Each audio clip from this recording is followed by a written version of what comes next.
So I got this Bostitch Palm Nailer. This is my first time using pneumatic tools. This thing rocks. I'm going to tell you what I love about it, and I'm going to tell you 3 things that weren't so great, including how to change out the tips when they are stuck for the first time.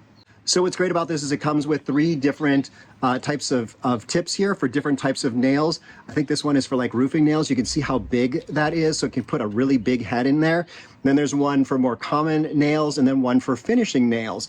Now, first complaint about this, and I saw this in a lot of reviews, is it's next to impossible to get this piece off when it comes from the factory. I think some guy in the factory is just having fun with everyone, just tightening it up so much they can't get it off. Definitely not possible using the tool they provide with it, but once you've got it off the first time, then you'll be able to use this tool in the future, so keep it.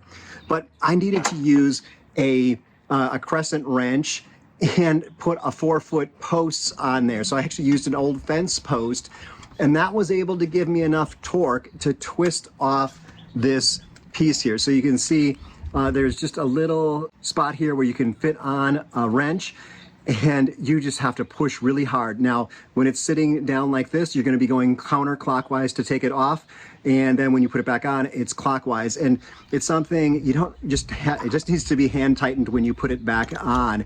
But that first time getting it off is going to be a chore. I found someone suggested wrapping it in a towel, putting it in a vise, and then just wailing on it. I like I said, I put a post at the end of my wrench and was able to break it free, and now I'm able to switch out the tips. As long as I'm being negative, it comes with this, they call it a glove.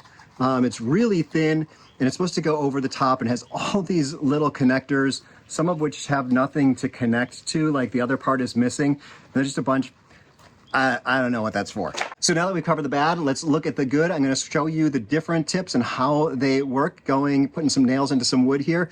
We're going to start with the one, I think it's like a roofing nailer. It'll hold a really wide tipped nail, or a wide head nail. So let's get that one, and then we'll switch it out for the others. So these are aluminum nails, and this doesn't seem to have a magnet in. The other 2 have a magnet built into it. But you'll see here, all you have to do is put the nail in. I'm going to hold it in place, and once you get it set to where you want it, you'll just push down, and there it is. Okay, let's go ahead and change this out.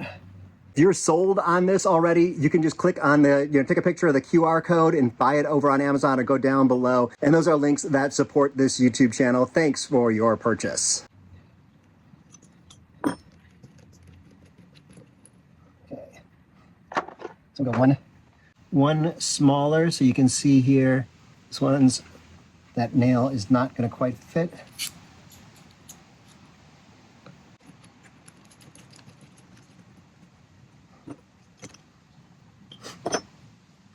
So you can see with this one, a roofing nail won't quite fit in, but I've got just a common nail here that we can work with.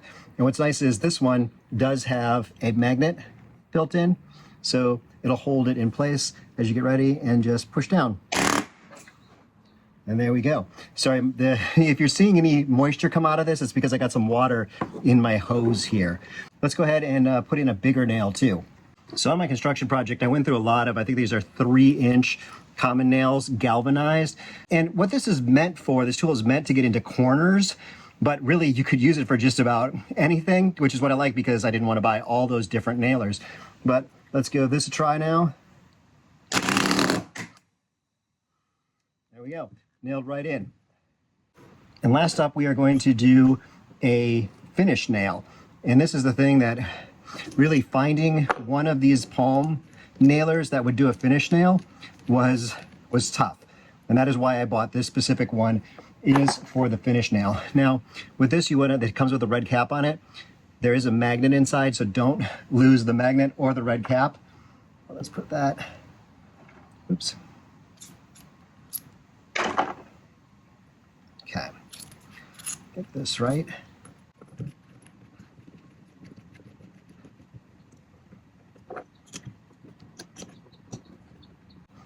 There's a little piece of plastic on here covering up this spot. I'm not sure what that's for. Oh, I guess that's maybe to change out the magnet.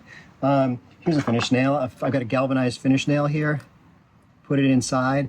It's got the magnet, it'll stay in there. And then once again, let's give it a shot.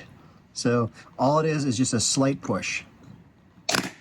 And you can stop partway if you want, and you can also aim it and then just, there it goes. That one, oh, this is great. I didn't even realize this. I haven't used this for finish nails, but it put that one below the surface by like, I don't know, 1/16 of an inch or maybe 1/8 of an inch. So it actually, with the finish nail, pushes it in deep. So that is awesome. So actually, before I got this, I did rent a finish nailer and use that. It was really simple. If you haven't used pneumatic tools, they're much easier than I would have expected. I used that, and a lot of the nails weren't set deeply enough depending on what I was nailing into, and I was changing the pressure on the compressor to try to get it right. This thing just pushed that right below the surface of the wood. So for finish nailing, I could highly recommend this, and just because it will do any type of nail that you can find on your construction site, this is a wonderful tool to have. I don't own any other pneumatic tools. I get them from a tool library, but this one is not at the library, and it is just really versatile for just about any part of your project that you need to work on. So I can highly recommend this. Oh wait, there is one more thing. This here, that's a little frustrating. This is a frustrating thing, is that it doesn't come with the part to put it into the hose.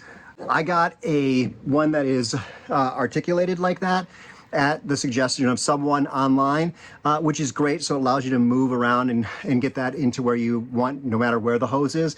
However, the problem with it is it doesn't quite fit in the case anymore. And so the case actually broke a little bit. It does still close, it still works, but it's a little disappointing that they, A, didn't come with something to plug it into the hose, and B, didn't leave room for that something in the case. Otherwise, this is a wonderful tool.